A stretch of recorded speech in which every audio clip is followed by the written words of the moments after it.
Saviez-vous qu'en 1911, un train est parti d'une gare en Europe et n'est jamais, au grand jamais, arrivé à la suivante? Cette histoire, c'est celle du train 73, un convoi qui s'est volatilisé entre deux stations, laissant derrière lui un mystère qui défie encore aujourd'hui toute explication rationnelle.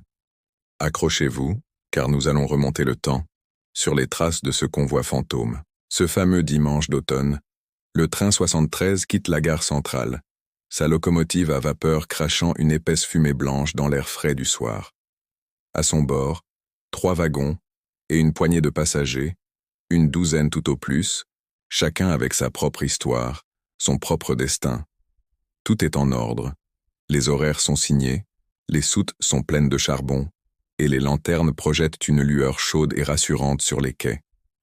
Le télégraphe de la gare enregistre son départ, précis, à 19h04. Sa prochaine destination, la petite gare de Saint-Avit, à seulement 20 petits kilomètres de là. Un trajet de routine, une simple formalité. Personne à ce moment-là ne pouvait imaginer que ce serait le tout dernier signal émis par le train 73. Alors que le train s'enfonce dans la campagne, un brouillard épais commence à se lever, typique de la saison. Les paysages familiers se dissolvent dans une brume laiteuse, ne laissant que le bruit rythmé des roues sur les rails. À mi-parcours, le train approche du poste d'aiguillage numéro 4. Le garde-barrière, un homme d'expérience, confirme son passage.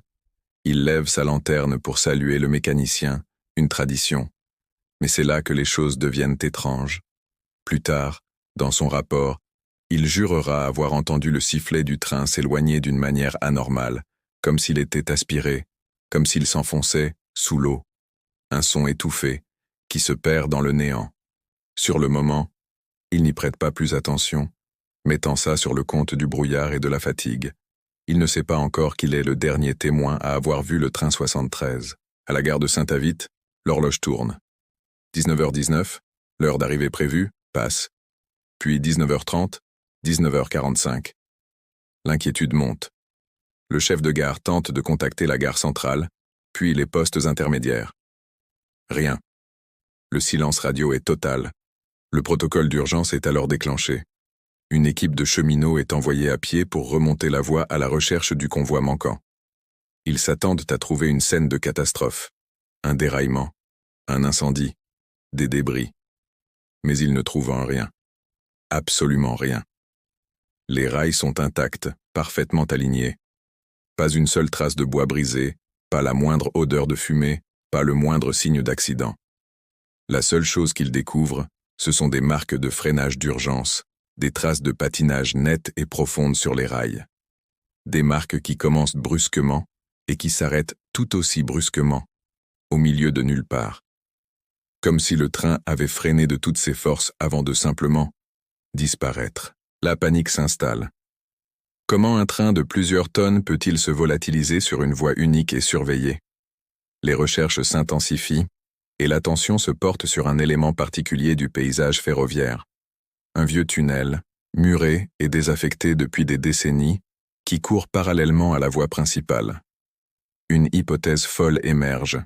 Et si l'aiguillage avait, par un défaut inexplicable, dévié le train vers cette voie oubliée?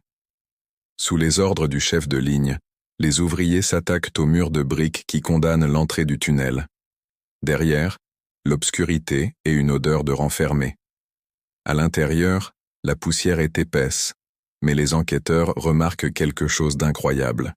De la suie fraîche sur la voûte du tunnel et posée sur le sol, des lampes à pétrole, similaires à celles utilisées dans les wagons de l'époque, mais éteintes. Et puis, la découverte la plus glaçante. Un journal, appartenant probablement à l'un des passagers.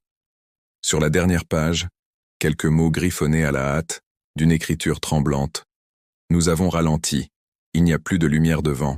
On dirait un couloir, sans fin. La phrase s'arrête là, comme si son auteur avait été interrompu.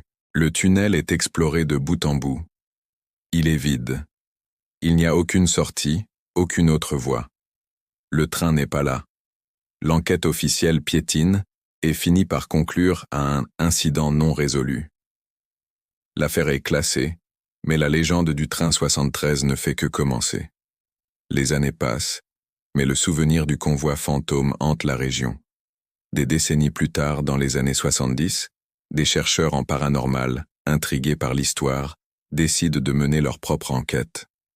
Ils installent des microphones ultra-sensibles à l'intérieur du tunnel désaffecté, et ce qu'ils enregistrent dépasse l'entendement.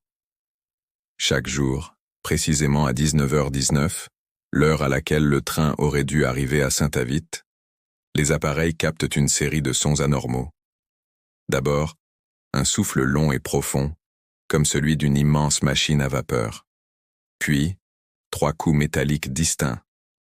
Et enfin, le son lointain et étouffé d'un sifflet de train. Le même son que le garde-barrière avait décrit, celui d'un sifflet qui semble venir de sous l'eau.